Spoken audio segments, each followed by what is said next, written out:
I wasn't going to make this video, but a lot of people keep sending me this article or this letter and asking my opinion, and well, I'm pissed. So let's talk about it.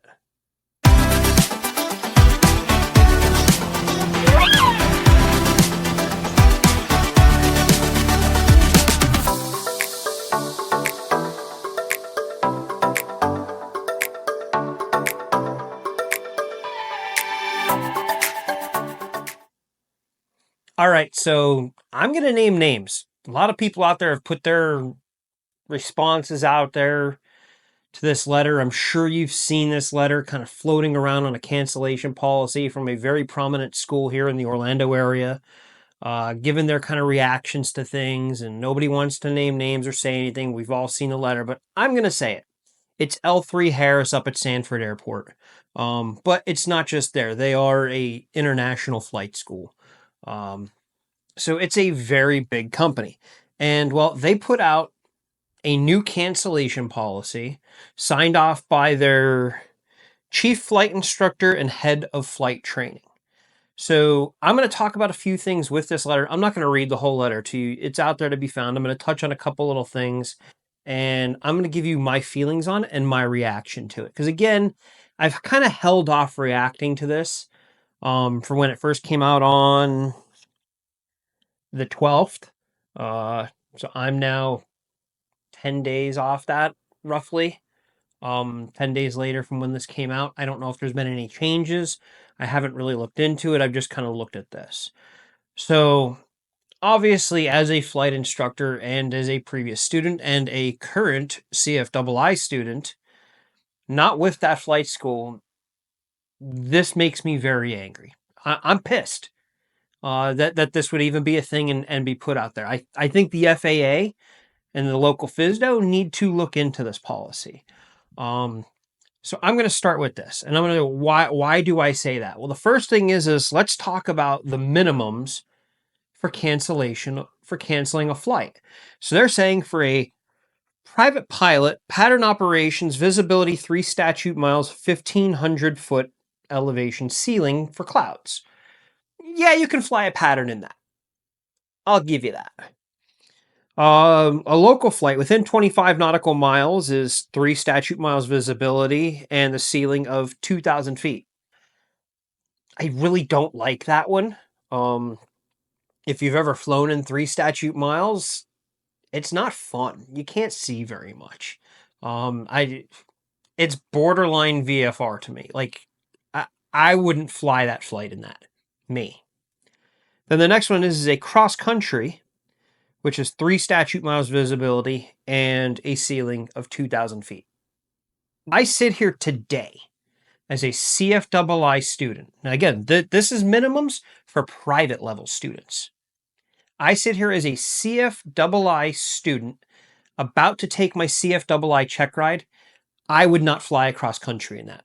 I would be out money for canceling that flight because I am not flying a cross country flight where I have to stay at 1,500 feet to stay 500 feet below the clouds, depending on the airspaces. I mean, some are clear of clouds.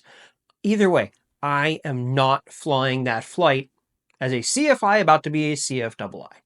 I'm just not. Then the next one I take issue with is instrument flights. And I'm only really going to talk about one because, I mean, they talk gusts greater than 10 knots. Okay. Crosswinds exceeding the demonstrated crosswind of the aircraft. I mean, that's obvious. Lowest minimums for the appropriate runway and approach in use.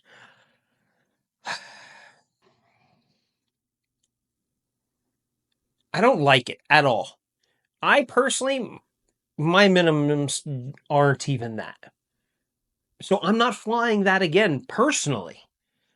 My personal minimums for an IFR flight, if we're talking ceilings, is 500 feet above circling minimums. So if you're an instrument rated student or higher, you understand what I'm talking about. If you're a private student or student pilot, anything like that, you haven't started an instrument or anything like that, you have no clue what I'm talking about. So basically what it is if we look at an approach chart coming into a airport that you use to fly instrument procedures, there's going to be minimums based on the type of approach you're shooting. Typically, you're going to see circling minimums as the highest minimums because you're making an approach into a runway you're not intending to land on. So basically what it is it's bringing you in on what will be a downwind, and then you have to break out from the clouds and you have to visually be able to see and visually land from there. To turn, fly the downwind, turn base, fly the base, and then turn final and land the aircraft. You have to be able to do that. You have to break out at circling minimums and then visually be able to bring the airplane down and land. They're typically your highest minimums. I won't fly an airplane in weather unless it has at least 500 feet ceilings above circling minimums. This just wants the prescribed minimum for the approach that you're shooting. So if the minimum approach is 300 feet off the ground, do you really want to be flying an airplane as a student coming in to minimums where maybe the ceiling's at 310 feet? I don't. I'm going to be a CFII and I don't want to fly that. It's not worth it, especially in a single engine aircraft piston. They're known to have problems. I mean, a lot of the schools in the area take really good care of their planes, so there's not a ton of problems with them. But again, why are we putting ourselves in that situation? That's not good. So let's kind of talk about why I'm pissed with this. Let's be honest, it is a money grab. That's all this says is, I want your money. I don't care about you, the student. I don't like that as a flight instructor. Your safety is first and foremost. If we go back to day one, maybe day two of flight lessons for all student pilots out of any school and every flight instructor I've ever spoken to, within your first 1 or 2 lessons, you're going to learn the I'm safe checklist. That is a checklist for you. Are you sick? Have you been drinking alcohol? Are you fatigued? Are you emotionally ready? I mean, all these different things. Are you okay to fly today? Nowhere on that letter does it talk about the I'm safe checklist. So basically, let's use fatigue as an example. You were up late last night studying to get ready for this lesson today, and you got 2 hours of sleep. And you're coming in and you're just dragging butt. And you know, like, hey man, like, a lot's not going to make sense to you. You're not comprehending. You're slow on your reaction times and stuff like that. You know you shouldn't be flying the airplane today. But with this policy, you can't cancel that flight. You got to go. You don't have to go. You can cancel it, but you're still paying for it. So do you want to pay to fly or do you want to pay to sit? Either way, you're paying for it.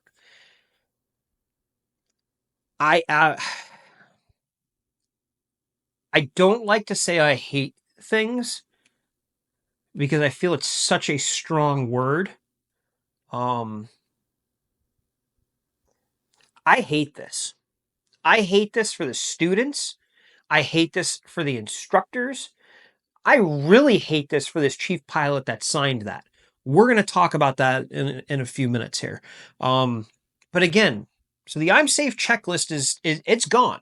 One of the very first things you learn as a student pilot is the I'm safe checklist. Make sure you are good to fly before you even look at the weather. Apparently that's not a thing here and that's not a consideration, and that's not good. Somebody is going to get killed forcing a flight that they shouldn't be on because, heck, they couldn't pass the I'm safe checklist and, well, the weather's crap, but it's above this, so I gotta fly. Now, when you go into your private pilot check ride, one of the very first things the DPE is going to ask you is, what are your minimums? They want to know what your minimums for flying are. And it could be anything. Everybody's minimums are different based on your flying experience. And as a private pilot, they should be pretty high. And then as you get more experienced, you can kind of bring them down and then until you kind of settle into where you're going to be. I remember when I started, my private pilot minimums were winds under 10 knots and I needed 10 statute miles of visibility, and the ceilings had to be no lower than 5,000 feet. Those were my personal minimums as a private pilot. If you go into a check ride and you slap this paper down on the table and you say, and you wrote it out that these are your personal minimums, I promise you that DPE is going to have a lot of questions if they don't end the check ride right then and there. Because first and foremost, it is being safe. This is not being safe. I don't care about the backlash that comes to me for putting his video out and saying the company's name, saying this flight school's name, and I'm going to say the chief pilot's name in this video also. That is on it. You can go and you can go and you can look this up. It's not like it's private knowledge at this point. But I am going to say it because again, these things need to be called out, but I'm also have a little bit different take on the chief pilot than I think a lot of people in other videos and comments out there have made.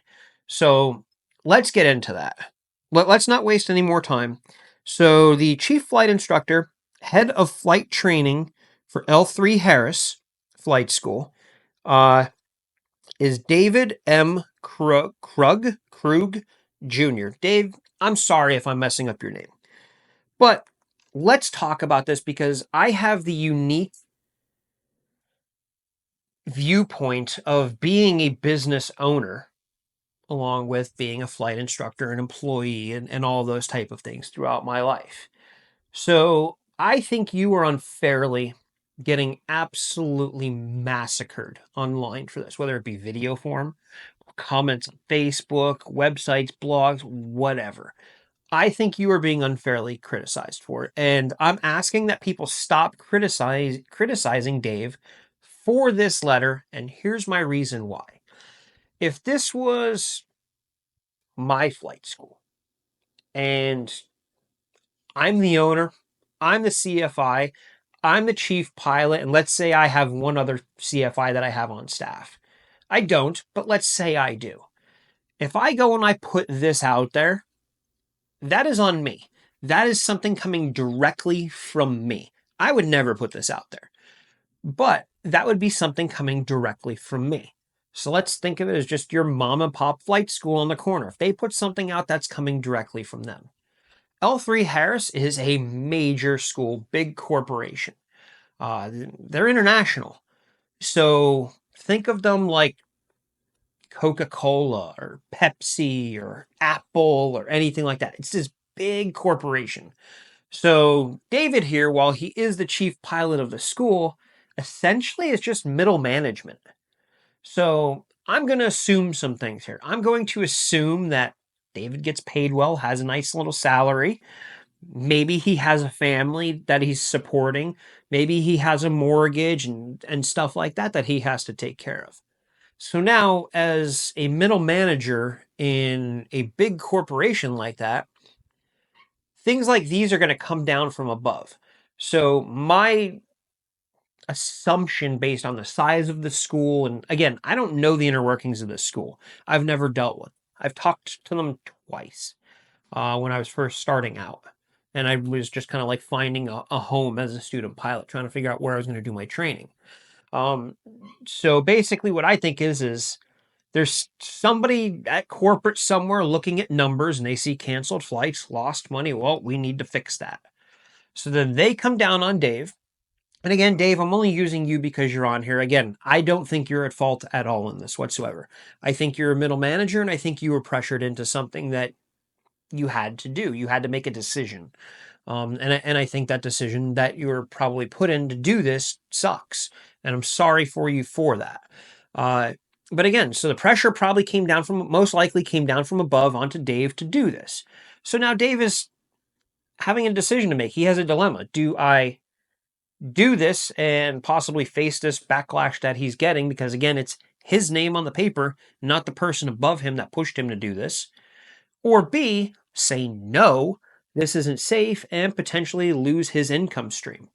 Gets terminated from his job. Now he has that on his flight record that he's been terminated from a job as a chief flight instructor. And of course, you can explain that away with this. But if he's got a mortgage to pay for and a family to provide for and stuff like that, those are things that weigh on you when making these type of decisions. So I just want to publicly put out there and say, Dave, I don't hold you responsible for this whatsoever. I'm sure to get where you are, to be the chief pilot, head of flight training at a school of that magnitude, you've most likely earned it. And I commend you for getting that far in your career to where you got that position. And if I am spot on what my thinking on the way this went down is, I feel for you. And I feel for you no matter what, though, because I mean, you're taking a ton of backlash, and I'm willing to bet a lot of money that you didn't make this decision, you just signed off on it. And from what I'm looking like, is it doesn't even look like a wet signature on there. It almost looks like a digital like stamped signature, maybe. So I don't even know if you really actually signed off on this. Maybe you did. I don't know, but I'm going to give you the benefit of the doubt. Being a chief pilot, you've been a flight instructor, you've done the I'm safe checklist, you've preached safety along the way. So I find it hard to believe that this was all you're doing, especially in a big flight school like that. So, at least as far as I'm concerned, I'm giving you a pass for it. I'm not going to sit here and bash you or anything like that. My issue is with whoever decided that this is the policy they wanted to push. So again, this makes me very angry. This is taking away from what we're supposed to be doing, which is creating safe pilots, teaching people to fly. And especially private students. Like a lot of students are scared when they first start. I was deathly afraid of flying when I first started out. I needed those first couple lessons to go smooth, to be easy, to kind of ease me into doing this to where I got to the point now where I'm comfortable going up and doing what needs to be done. You don't get that with this policy, unfortunately. So I think that's going to turn a lot of people off. I think you're going to lose a lot of students over this. I think you're going to lose a lot of potential students over this. That doesn't mean the flight school is done. Everything can be fixed, everything can be turned around all the time. So I'm not saying any of that. But what I am saying is I hate this policy for the instructors and for the students and for you, Dave. And I hope there's some backtracking going on and fixing of this on the back end. I hope we see something like that. But if there's not, I mean, students, if this isn't something you're willing to agree with, there's plenty of great flight instructors and flight schools all over the Orlando area. I'm sure any of us would be willing to help you out and do what we can. Because at the end of the day, we want to create safe pilots. We want to make sure you come home at the end of your flight every single time. Um, so that's all I really have for this video. I don't want it to be a bashing video on the school or on Dave, the chief pilot, or the flight instructors or anything like that, because that's not what this is. I hate this policy. I think this policy needs to be torn up, redone, whatever. We need to go back to safety in mind and not just the dollar. If you're okay just being a number and being a dollar sign to someone, then by all means do that. I'm not. I would never expect any of my students to want to be treated like that, and I would never treat anyone like that. Um, but again, I had to make this video. So many people have been messaging me to it. And I specifically wanted to make this video because of all the hate I see that Dave is getting online for this policy. And again, I don't know anything about L3. I don't know their inner workings of things, but it is such a big flight school, such a big company. I'm willing to bet that Dave didn't make this policy. He was just kind of the person that had to sign off on it because he's technically middle management at a company like that. So, Dave, I hope things are going better for you. I hope they get better for you because I don't want to see you suffer the consequences of this when most likely this was kind of pushed onto you, forced onto you, whatever, by a corporation. So that's all I have for the video for this week. I got nothing else. I'll see you next time.